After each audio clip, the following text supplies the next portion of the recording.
Hello everyone, I'm here today to do another weekly read. As you might see later, my reading has been all over the place because my life has been all over the place this week. It has been a very hectic, crazy week, but I have finished some books, so yeah, I want to talk about them. So the first one I finished is The Yield by Tara June Winch, and this is an Australian book that I think was released last year. It's just a little bit difficult to describe. I think a lot of these books are a little bit difficult to describe, but I'll do my best. So The Yield is about this Australian Aboriginal woman, girl, and we follow her life story, like the story of her family and the roots that they had. So she goes back to her native land when her grandfather dies, and then she realizes that there's something that he had some sort of secret about her family. So she tries to discover what it is, and we follow her on that journey. And basically, it is about the abuse that her family went through as native Aboriginal Australians. And it's told, and every chapter starts with an entry of this dictionary that the grandfather was making of the native language of the place. So it is very lyrical, and it's also very, the structure is really interesting and different from a normal novel, and also like it's just very lyrical and very introspective. It doesn't focus so much in the plot. It's not like a mystery trying to figure out what happened to the family. I mean, we kind of know from the beginning what happened to the family, but it's just her finding out about her own roots and thinking about what that means for her. And I really enjoyed this one. I was reading it for my book club. We were not able to meet this week, so we will meet some other week. But I cannot wait to discuss this with them because I think it's quite an interesting novel, and I think that often Australian literature for some reason is disregarded. But I think this one is a really good one, and I hope more people read this one. The next one I finished was Infinite Riches by Ben Okri, and this is for my Invisible Cities for Nigeria. I'm planning to make the video for that soon. I'm not making a vlog this time. We will see how that goes format-wise. But yeah, I finished Infinite Riches, which is the third book on the Famish Road trilogy of Ben Okri, which follows this boy Azaro, and he kind of connects with the spirit world in Nigeria, and then we saw that and how the spirits interact with the political situation, especially since Azaro's father is very politically involved. That's the general premise of the whole trilogy, and in this book we do go more in depth into the magical side of things, and like the magical and the reality get a lot more than in previous books. It has been building up, and this one, it combines the two things quite strongly. And as the other two, I enjoyed it. I don't think it's my favorite of the three, but I did enjoy it.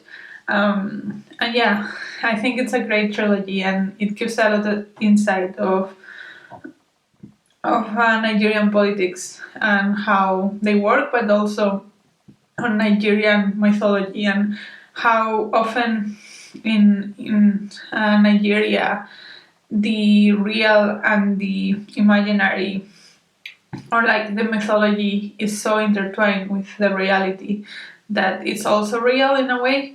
I really enjoyed that discussion, and I think it's quite representative of Nigerian culture, from what I know of Nigerian culture.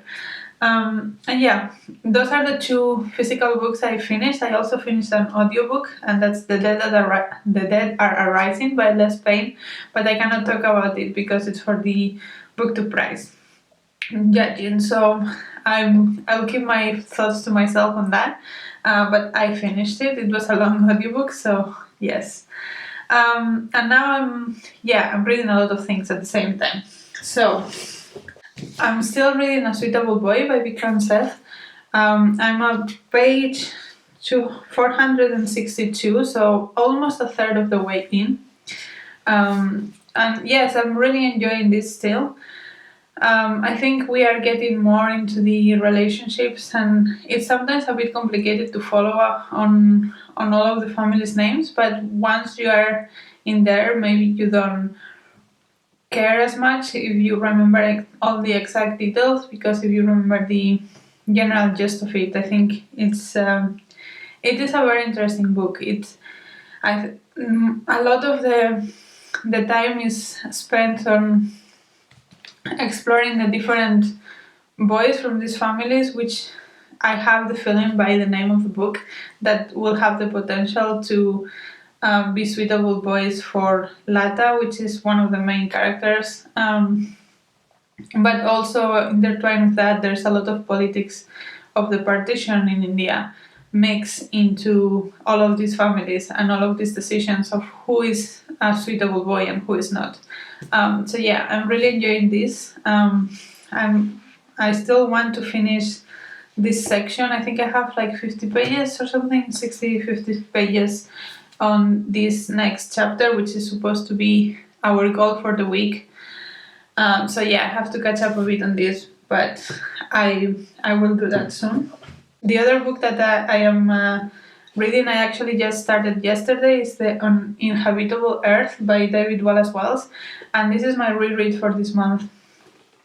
Just finished the first chapter, like 30 pages in, so not much to say so far, but yeah, this is a reread for me. I really enjoyed the first time, but I think that there is so much science and so much information here that I wanted to revisit it so that I get more out of it, because there is so much to be gotten from this one. And even though this one was written in 2019, I think it's one of those books that it's not going to age as much as you would expect, because it focuses a lot on the science rather than on the politics of climate change.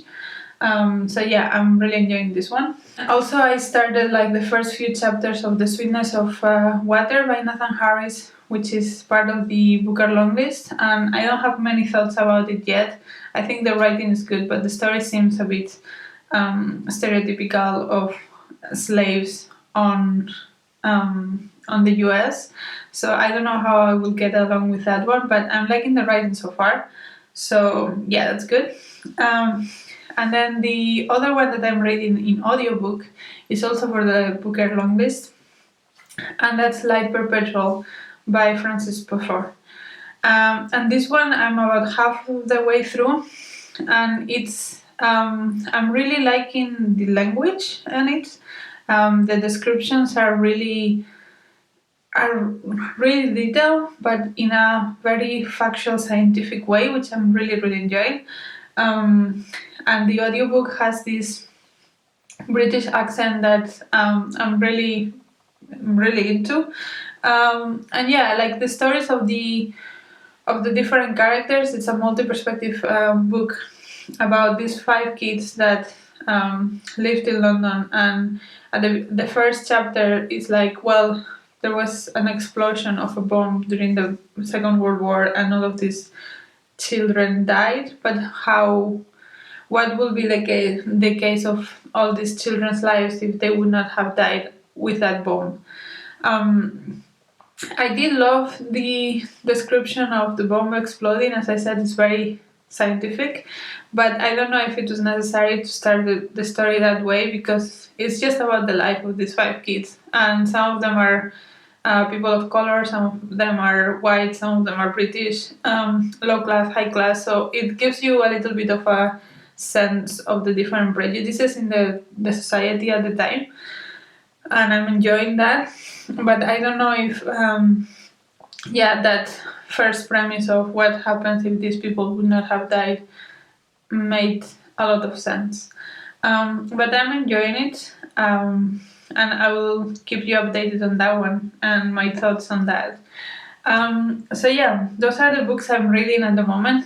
and they are a lot, and I'm not comfortable reading so many books at the same time.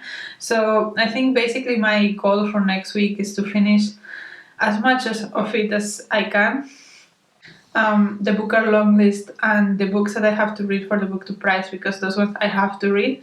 And I have read comment in the list, which is more than 1,000 pages. So I think my goal is to finish everything else from that list this month, and then next month I can read red comment and be done with everything for the book to prize. So yeah, that's it for me. I hope you enjoyed this video. Let me know what you have been reading this week, if you have enjoyed anything, if you have read any of the books in the book long list, and until next video, bye!